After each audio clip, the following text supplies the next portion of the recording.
Welcome back to CBS Mornings, where it is not time for Talk of the Table, because instead of Talk of the Table, we are taking a look at a revealing new memoir from renowned Chinese contemporary artist and activist Ai Weiwei. Now, Ai Weiwei is now one of China's most famous dissidents, but he also designed the iconic stadium for the 2008 Olympics in Beijing. And he's regarded as one of the most important artists working in the world today, full stop.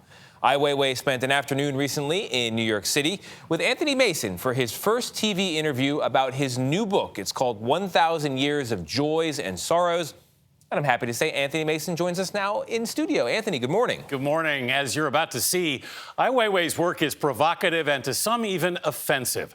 A decade ago, the Chinese government secretly detained him. It was during his 81 days of confinement that Ai Weiwei realized he needed to write down his story. You wrote this book really for your son.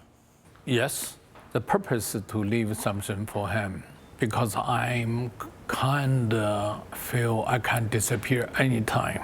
Ai Weiwei has disappeared once already. The world-renowned artist, who's literally given the finger to Chinese authority in his work, was seized at the Beijing airport in 2011 and held in secret detention. How long did you think you would be there? The interrogator kept telling me, don't take it lightly. You have to be prepared. This could be a long, long tunnel. He later made dioramas showing his small cell and the two guards who stood over him night and day. Once you're totally cut off from the reality, you realize they are ruthless. And they can do anything they want to do. The world protested. I cannot give any interview, please. And he was released after 81 days. But in his confinement, Weiwei had gained a new appreciation of what his own father had been through. That's my father.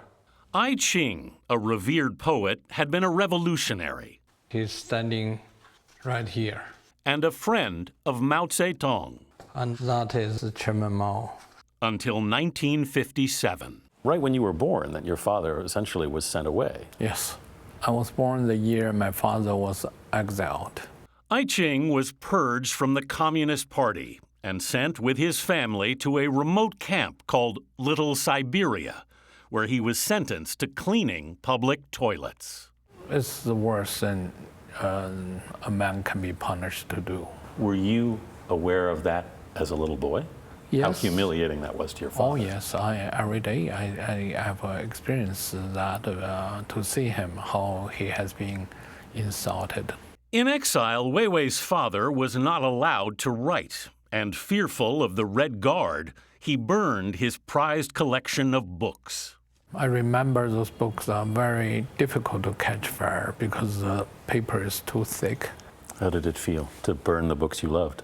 Well, when your life is being threatened, basically you have no feeling about anything, because you sense your father is getting very scared.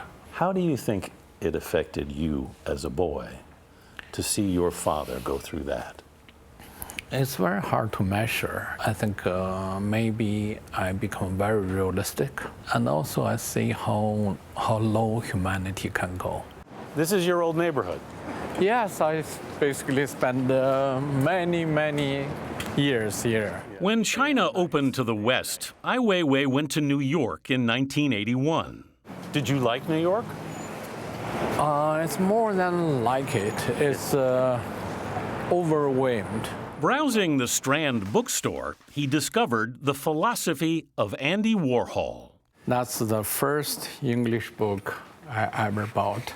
What did you find in this book that so interested you? Warhol represents pure American art. To get by, he drew portraits on the streets. Foreigners, he remembers, were the most difficult customers. From the very second they want to bargain, they will say, oh, it doesn't look good, you know. Did living in New York change the way you saw things? Oh yes, that's most important time for me is between my 24 to 36. Yeah. It gave me clear understanding about what I'm going to do. On his return to Beijing, Weiwei's provocative work, destroying one priceless urn, painting the Coca-Cola logo on another, would mock Chinese conventions and communist authority. Even a police beating didn't deter him. But in 2015, after the government gave him back his passport, he left the country. Ai Weiwei lives in Portugal now, where he's collecting the roots of dead olive trees for a future project. But his main studio remains back in China. Most of your work is still done in China. Oh, 99% are done in China. But every day I call my mom, the last sentence my mom would say, do not come back. She says, don't come back. No. She is almost 90 years old.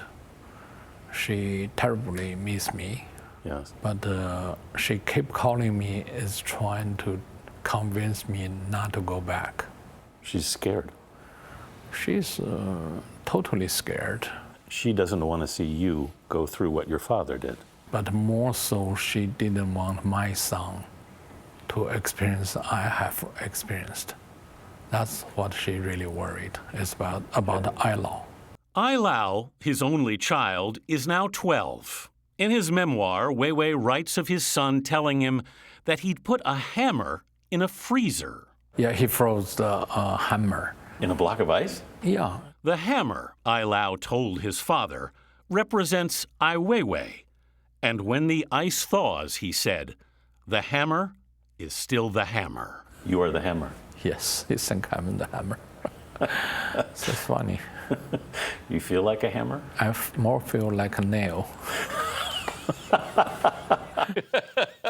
You can understand why. Wow. By the way, he's released a book of poems by his father, who has been, by the way, he was rehabilitated in China and is again a prominent poet. The illustration on the cover is done by his son, Wow. Ai Lao, who is obviously a philosopher, But go even at back the age to- of 12. Yes, go back to Jeez. what the son said at 12 years old. A block of ice. He puts a hammer in A block of Wow. ice. and he says, when it thaws, It's still a hammer. oh man. It's interesting to That's see powerful. his relation. It's very powerful. Interesting to see the relationship that he has with his dad. Yes. And now that he has with his son. Father and son, This is very rich territory. This is really a always. book about fathers and sons, and also about memory. Ai Weiwei says the state was a machine that sucked up memory and bleached it white, which I think is why this book is so important to him. The New York connection is also fascinating. Yep. Yeah. Much like Andy Warhol, his personality and his artwork are kind of one and the same. Exactly. I love his mom saying, "Don't come." His mama loves him. Must be hard to That's hear that. hard. Very hard. For He says if she gets ill, he'll go back, but course. it's rough. Anthony, very, very,